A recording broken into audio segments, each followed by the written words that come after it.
Hi, I'm Konstantinos Chatzifotis, Manager of EU Affairs of Motor Oil Group, leading the energy transition in Greece and the wider area of Southeastern Europe.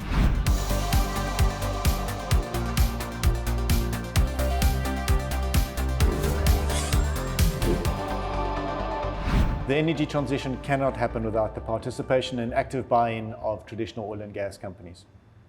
Konstantinos, thanks for joining us. Could you tell us a little bit more about Motor Oil's general transition plan for Greece and the Balkans and the general area? Yes, thank you very much for this opportunity you give me. I represent Motor Oil Group, a company that operates in Greece the last 50 years, mainly on oil and gas industry, but lately is also putting in place a very ambitious plan, strategic plan for its energy transition, which obviously has an impact in the wide area of Balkans, Southeastern Europe, Eastern Mediterranean. Our three main targets through this strategic plan is to ensure security of energy supply, facilitate the energy transition in our country, and also provide sustainable income to our shareholders. We have based this transition plan on four strategic pillars. That is our refinery, it's the improvement of its energy efficiency, its maintenance, renewable energy production, electromobility, and alternative fuels and circular economy. We have set a target to invest 4 billion euros by 2030, 1.5 for maintenance and improvement of our refinery, logistics, etc., and 2.5 to invest in renewables, hydrogen, petrochemicals, and other production. We believe that this is one of the biggest transition plans in the area, and we expect that this will be a turning point for Greece and the wide area to move towards new fuels, cleaner energy, and leave behind this old way of providing energy. We are a company in transition, and I think that our company gives the example, sets a milestone on how this transition can be made through our industry, oil and gas. Your role in Greece and the Balkans in general has an interesting geopolitical impact because it's a strategic place if you look at the wider global view. Yes, that's quite to the point remark. As you know, Greece is at the very last corner of Europe, away from the central energy markets of Europe, not directly connected with pipelines and energy networks to the mainland. At the same time, its neighborhood is outside the EU, and this creates a direct competition, but somehow not very fair, because we have to comply with EU regulations, while our competitors, they don't have to. But also, we have to deal with the tensions, geopolitical tensions, the invasion in Ukraine, the tensions in the Middle East, and at the same time, not only challenges, but opportunities. So, Greece needs to balance between its past, that is lignite and fossil fuels, and the big challenge of renewable energy, but this also by ensuring access to energy and access for everybody to energy. So this is not an easy equation. We, as a Motor Oil, we believe in transition and we believe in measurable. Thanks for setting the scene. So projects are going to be where the theory has practical implementation. Could you tell us a little bit about the project that you're involved in? Yes. Let me also Add to what you said that in order to go from theory to practice, you have to overcome two key factors. First is the entrepreneurial risk that the transition from traditional to novel poses, and second is to give the incentive, and this is directly connected with the entrepreneurial risk, the incentive to our board of directors to take a decision to invest. And in that respect, the last 2.5 years, we have succeeded to ensure key EU funding for our projects, and namely the project named EFIRA, and this is for the construction and operation of a 30 megawatt electrolyzer in our refinery in Agioi Theodori, Corinth, for the production of green hydrogen. A second project named Triiris, that is to build a hydrogen ecosystem. The technical name is Small Hydrogen Valley. These two projects have been funded by Clean Hydrogen Partnership.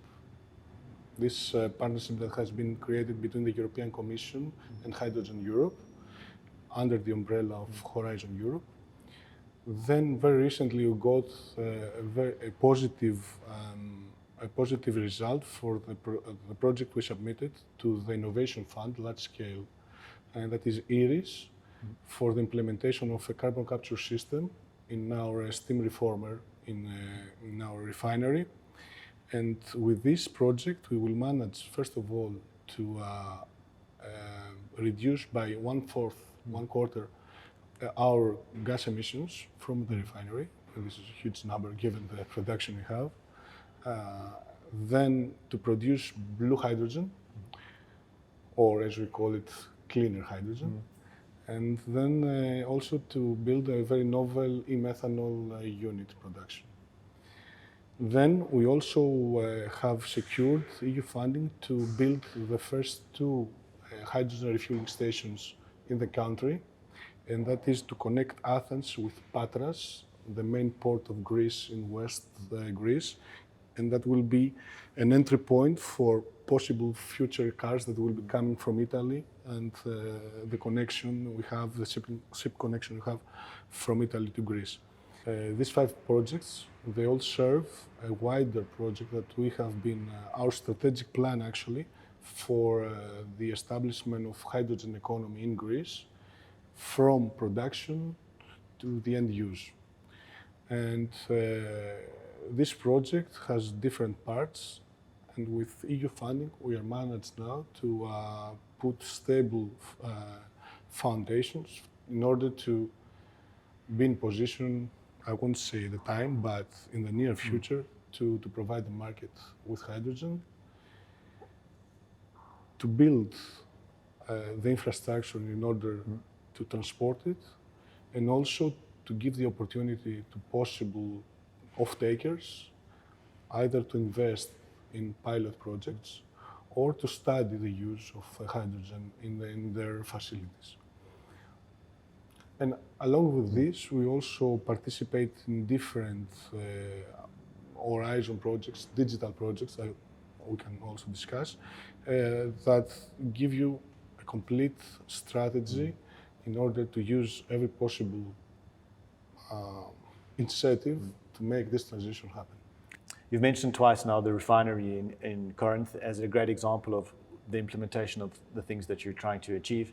Could you elaborate a little bit more? I'm thinking about digitalization, carbon capture in particular. Yes.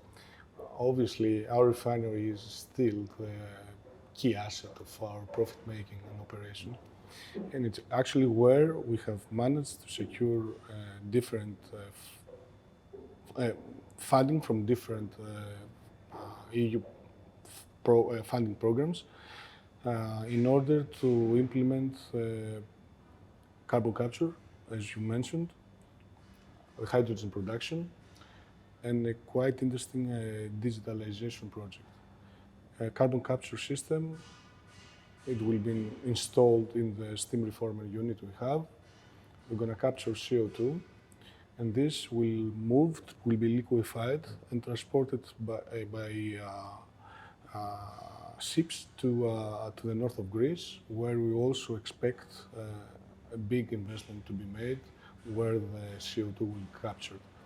Then, as I told you, our hydrogen unit will be constructed in the refinery, and a key aspect of it is its industrial symbiosis, because we're going to use part of the production for different uses inside the refinery. And this is what makes really unique those two big projects, because they're going to happen in a refinery that is operating and implementing technologies that have not ever been used and implemented at that scale in operating refinery.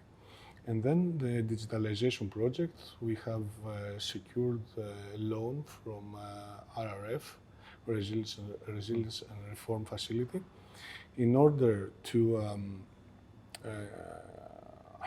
upgrade the management of our refinery.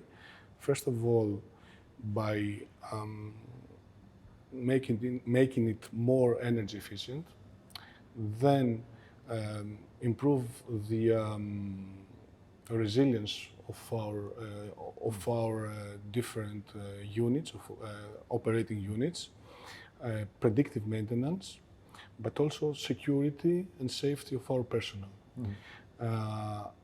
Together with this, we also want to see how we can use the data produced by all these systems, because we have seen that the European Union currently, through programs like Digital Europe, are also trying to create data markets, so smaller companies, small and medium companies can use this data and provide better services, better goods, better tools to refineries or the wider, value chain of our industry. And then another key aspect is cybersecurity. Obviously, you understand that when you have few refineries in a country, these are assets that have to be protected. And lately, attacks take different forms, and we are also want to invest and participate in EU projects in order to improve our resistance towards cyber attacks. Konstantinos, thank you very much for your insights. It's been enlightening. And thank you all for watching. Be sure to join our community for more insights.